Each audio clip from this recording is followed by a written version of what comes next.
কিরে গজা, এইরকম মুখ গোমড়া করে বসে আছিস কেন? ভালো লাগছে না কিছু।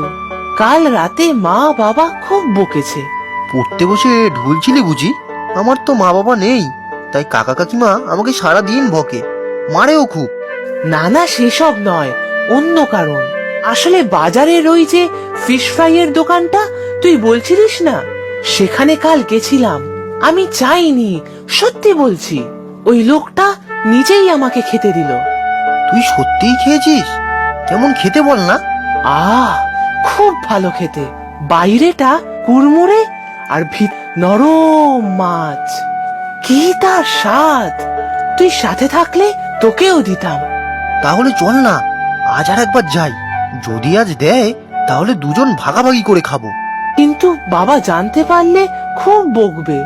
আমি বিনা পয়সায় খেয়েছি বলে খুব রাগ করেছে। কেউ জানতে পারবে না, স্কুলের পর যাব।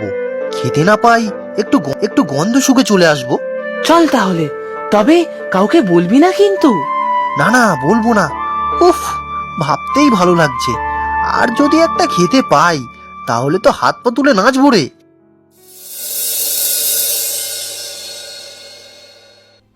ও দাদা, কি হয়েছে গো তোমার? কে রে তুই? ও, তুই সেই কালকের ছেলে না? না, যা যা, ভাগ এখন। সাথে আবার কি? আচ্ছা, চলে যাচ্ছি। ও আমার বন্ধু গোপাল। কিন্তু তুমি এরকম মাথায় হাত দিয়ে বসে আছো কেন? আজ কি দোকান বন্ধ? দোকান শুধু আজ নয়, এখন থেকে পুরোই বন্ধ। কপাল কপাল, সব আমার কপাল। ওই পঞ্চা আমার পুরো ক্যাশ বাক্স নিয়ে ভেগেছে। পঞ্চা মানে ওই দাদাটা যে কাল ভাত ছিল? হ্যাঁ হ্যাঁ, সেই। আজ কত বড় একটা অনুষ্ঠানের অর্ডার আছে, একা হাতে আমি সব কি করে করব? আমরা যদি তোমাকে সাহায্য করি? ঠিক বলেছিস, আমরা তোমাকে সাহায্য করতে পারি। তোরা তোরা পারবি? তুমি বলে দাও কি কি করতে হবে, সব পারবো। কিরে গোপাল, পারবি তো? এখনই কিন্তু তোদের আমি কোনো টাকা দিতে পারবো না।